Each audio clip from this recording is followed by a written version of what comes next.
Assalamualaikum warahmatullahi wabarakatuh. Perkenalkan, nama saya Dina Marlinda, Program Studi Pendidikan Biologi Universitas Islam Negeri Aranyiri. Nah, pada kali ini saya akan menampilkan video praktek micro teaching saya dengan materi Eubacteria atau bakteri. Selamat menyaksikan. Assalamualaikum anak-anak semua.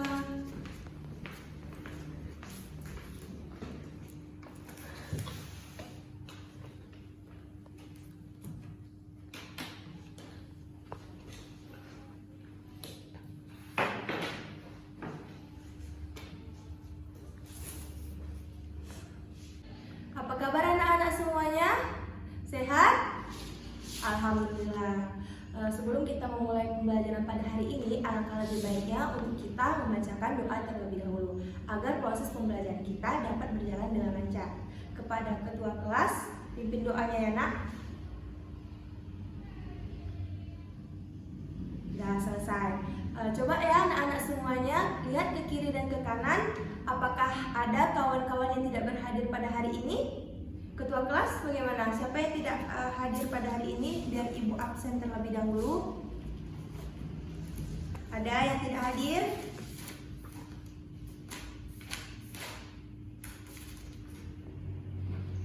Hadir semua ya? Alhamdulillah.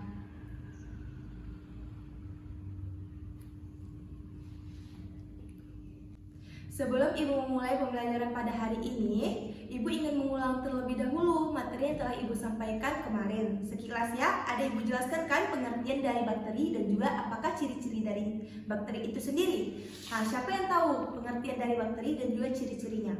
Ada yang tahu? Pasti belajar kan semalam? Ya? Ya, betul. Ada lagi? Ya, betul-betul. Jadi ibu rangkum. Pengertian dari bakteri merupakan organisme uniseluler atau memiliki satu sel, bersifat prokariotik, tidak memiliki membran inti sel, dan ukurannya itu sangat mikroskopik. Dalam artiannya itu bahwa bakteri itu sangat kecil, tidak bisa kita lihat langsung oleh mata kita, akan tetapi kita perlu bantuan alat seperti mikroskop untuk melihat bagaimana bentuk, struktur, dan juga gambaran sebuah bakteri itu.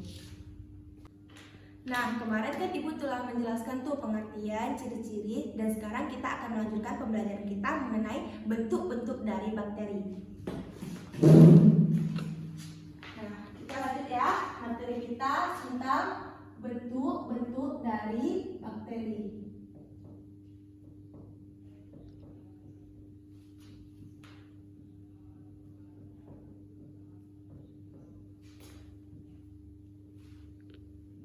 Apa bentuk bakteri itu? Apa saja bentuknya? Nah, bentuk bakteri itu ada 3 ya. Nah, ibu akan menampilkan alat peraga agar memudahkan kalian melihat bagaimana bentuk-bentuk dari bakteri itu. Nah, bakteri itu terbagi atas 3 bentuk ya. Yang pertama ada basil, yang itu basil ini berbentuk seperti batang. Yang mana basil ini mempunyai lagi macam-macamnya. Yang pertama ada monobasil, yaitu bakteri dengan berbentuk satu batang. Kemudian ada diplobasil, yaitu bakteri yang berbentuk 2 batang. Kemudian ada streptobasil. Streptobasil ini merupakan bakteri yang berbentuk batang dan dia bergandengan memanjang seperti ini ya nak. Kemudian yang kedua itu ada bentuk kokus. Kokus ini dia lagi ada macam-macamnya. Yang pertama itu ada monokokus, kemudian ada diplococcus, tetracoccus, sarkina, streptococcus, dan juga staphylococcus. Yang bentuk kokus ini bulat nak. Yang pertama itu ibu akan menjelaskan terlebih dahulu monokokus. Monokokus ini yaitu bentuk bakteri bulat 1, sedangkan diplococcus ini merupakan bentuk bakteri bulat 2. Tetracoccus ini berbentuk bakteri 4 bulat, dan sarkina ini bentuk bakteri yang dia ini bulat bergandeng 4. Tapi lihat deh ujungnya ini, dia berbentuk seperti kubus. Dan Streptococcus ini merupakan bakteri yang berbentuk bulat dan dia bergandeng memanjang seperti ini ya. Kemudian yang terakhir itu ada Staphylococcus. Staphylococcus ini merupakan bakteri bulat yang dia itu bergandeng 4 dan dia tuh bergerombolan jadi dia menyatu-nyatu kayak gitu, pergi bergerombolan untuk ke tempat-tempat lainnya. Itu ya bentuk-bentuk bakteri. Ada yang ingin dipertanyakan, apa sudah paham semua bagaimana bentuk-bentuk bakteri ini? Sudah paham anak-anak semuanya? Nah, kemudian bentuk dari bakteri yang ketiga itu ada spirilla. Yang mana spirilla ini terbagi lagi atas 3 macam bentuknya, itu spiral, vibrio, dan juga spiroseta. Spiral ini yaitu bentuk bakteri seperti spiral ini, kemudian vibrio ini bakteri ini berbentuk koma, tapi dia ada nggak anak-anak lihat di sini ada bulu-bulunya. Nah, itu merupakan ciri khas daripada bentuk dari bakteri vibrio ini. Kemudian ada spiroseta. Spiroseta ini merupakan bentuk bakteri spiral yang memanjang dan lentur dia.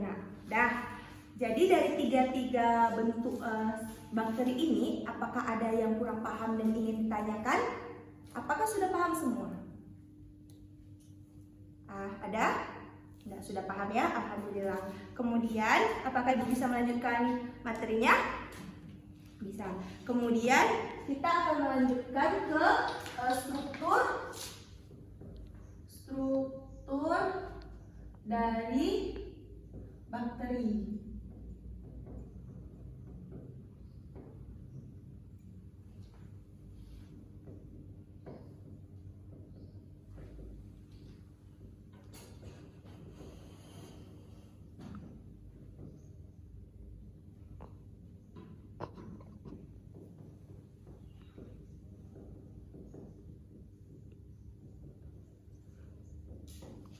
Nah, struktur dari bakteri itu terbagi atas 2. Ada ya Ibu bawa alat peraganya untuk memudahkan kalian memahami bagaimana struktur dari bakteri itu. Yang pertama, kita akan membahas terlebih dahulu struktur dari luar tubuh bakteri. Dan yang kedua itu ada struktur dalam tubuh si bakteri tadi ya. Nah, struktur dari luar bakteri itu terdiri dari flagel ya nak. Flagel ini merupakan si ekor dari bakteri, yang mana fungsi dari flagel ini untuk pergerakan dari bakteri tersebut. Nah, kemudian yang kedua itu ada villi. Villi itu merupakan rambut-rambut dari si bakteri, yang mana fungsi daripada rambut-rambut ini untuk membantu pelekatan oleh bakteri satu ke bakteri yang selanjutnya, gitu ya. Ini dia rambut-rambut bakterinya itu, villi. Dan yang terakhir itu kapsul. Nah, kapsul ini yaitu fungsi daripada kapsul ini untuk membantu si bakteri menjaga kestabilannya agar membrannya itu tidak kekeringan.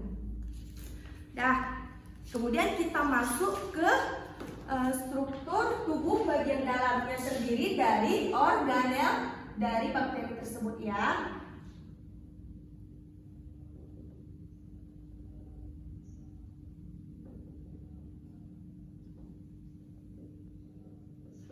Nah, struktur dalam tubuh bakteri itu yaitu organel-organel yang ada pada si bakteri, yang terdiri dari membran sel, kemudian ada kromosom, kemudian ada granule, plasmid, kemudian ada ribosom, kemudian ada sitoplasma, dan lain-lainnya. Yang masing-masing organel ini memiliki fungsi yang berbeda-beda ya.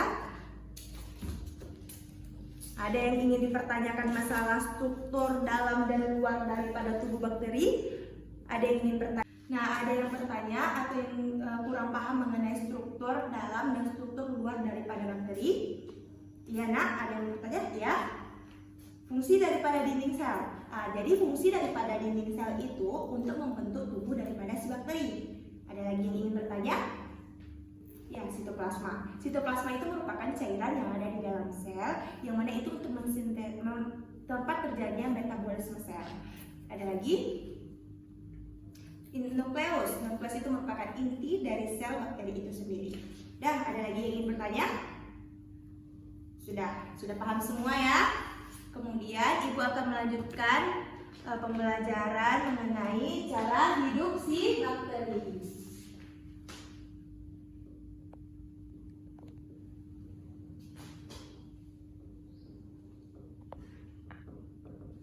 Cara hidup bakteri itu terbagi atas caranya untuk mendapatkan makanan,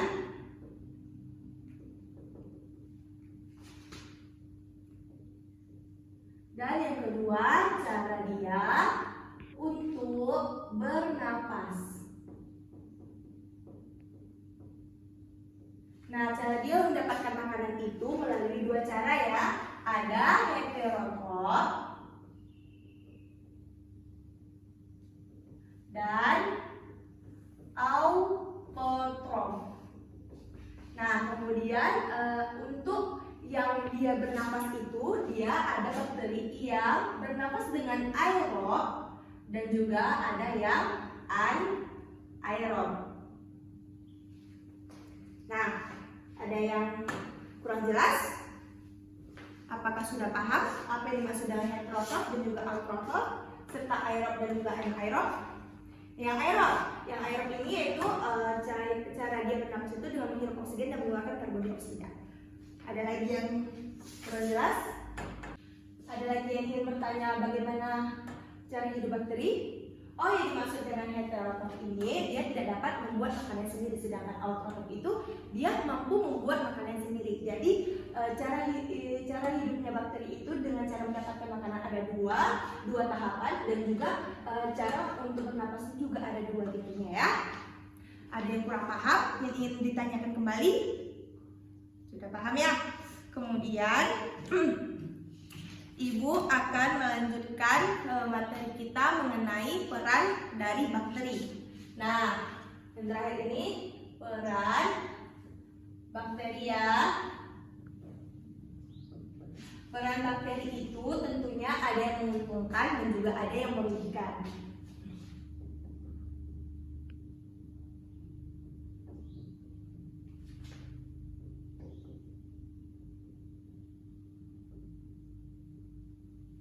Apa bakteri yang menguntungkan? Ayo sebutin. Dan apa bakteri yang merugikan? Yang merugikan apa? Ya, menyebabkan penyakit.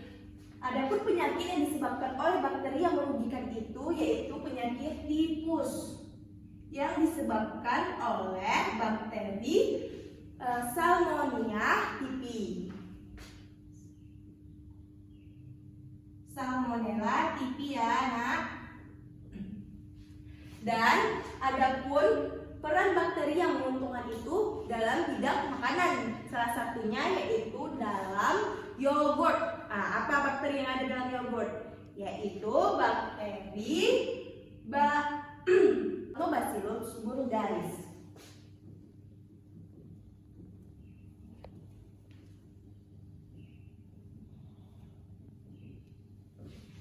Nah, inilah beberapa contoh dari peran bakteri yang menguntungkan dan juga ada peran yang merugikan tentunya dalam kehidupan sehari-hari ya. Ada yang ingin dipertanyakan atau sudah paham semua? Sudah ya? Sudah, kalau begitu kita lanjut ke kerja kelompok ya. Setelah Ibu paparkan beberapa materi pada hari ini, Ibu ingin kalian untuk mengerjakan lembar kerja siswa kalian dengan membentuk kelompok. Berapa kita satu kelas, Nak? Ketua kelas, berapa kita satu kelas? Berapa orang? 20 orang. Berarti satu kelompok itu terdiri dari 5 orang. Berarti ada 4 kelompok ya. Jadi Ibu membagikan beberapa soal satu kelompok. Yang tidak tahu boleh tanyakan kepada kawan kelompoknya ya.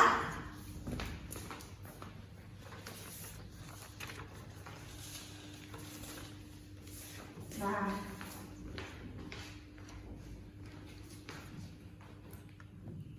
Untuk mengerjakan soalnya, Ibu kasih 10 menit. Yang tidak tahu boleh tanyakan kepada kawan kelompoknya untuk bekerja sama mengerjakan soalnya ya. Ibu kasih waktu 10 menit ya. Waktunya udah habis ya. Ibu ingin untuk mempersingkat waktu kita, kelompok satu aja ya, perwakilan dari semua kelompok untuk mempresentasikan hasil dari diskusi kelompoknya ya. Kepada kelompok satu, Ibu persilahkan. Dari hasil presentasi dari kelompok satu tadi, apakah ada yang kurang paham atau ingin ditanyakan kembali? Sudah paham semua? Nah, sudah. Terima kasih kepada kelompok satu, perwakilannya. Presentasinya sangat bagus. Beri aplaus ya. Udah selesai kan? Nah, sekarang Ibu kumpulkan hasil kalian. Kemudian Ibu periksa kembali nanti.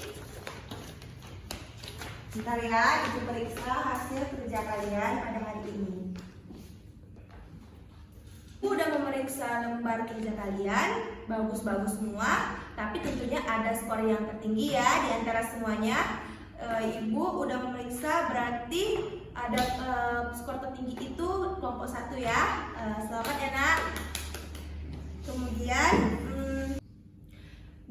setelah mengerjakan kelompok tadi, sekarang Ibu memberikan kuis kepada kalian untuk dikerjakan di rumah ya, sebagai PR latihan kalian hari ini.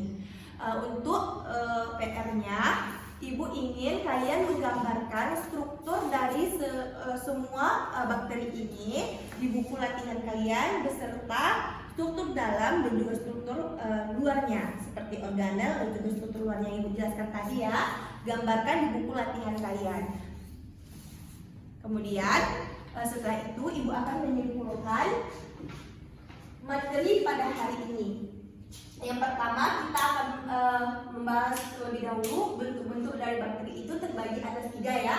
Ada bentuk basil, bentuk fokus, dan juga bentuk spiral yang telah Ibu jelaskan tadi. Kemudian ada struktur dari bakteri ini, ada struktur luar, yaitu terdiri dari flagel, pili, dan juga kapsul. Kemudian struktur dalamnya itu terdiri dari organel-organel daripada bakteri tersebut ya, yang telah Ibu jelaskan tadi. Kemudian ada cara hidup dari bakteri. Yang pertama itu cara bakteri itu mendapatkan makanannya seperti apa, dan caranya dalam bernafas itu ada seperti apa gitu. Ada cara makannya itu seperti ada heterotrof dan juga atrotrof, mendapatkan makanannya dari diri dia sendiri atau mendapatkannya dari luar kayak gitu ya. Habis itu terakhir ada peran bakteri. Tentunya ada yang menguntungkan dan juga ada yang merugikan. Jadi untuk anak-anak semuanya harus jaga kesehatannya nak, agar kita terhindar dari berbagai penyakit yang disebabkan oleh bakteri. Kemudian kalian harus rajin-rajin membaca untuk kedepannya agar kalian lebih besar pengalaman untuk mengetahui berbagai macam materi-materi yang akan Ibu jelaskan ke depannya, agar memudahkan kalian juga ya.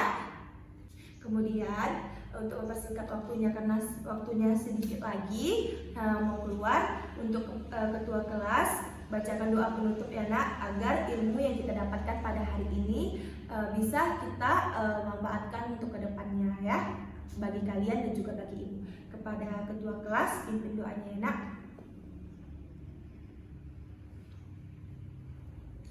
Sudah, sekian hari ini, pembelajaran pada hari ini. Ibu berterima kasih atas partisipasi dan juga keaktifan kalian dalam belajar pada hari ini. Sekian pembelajaran pada hari ini. Ibu akhiri dengan wabillahi taufiq wal hidayah. Wassalamualaikum warahmatullahi wabarakatuh.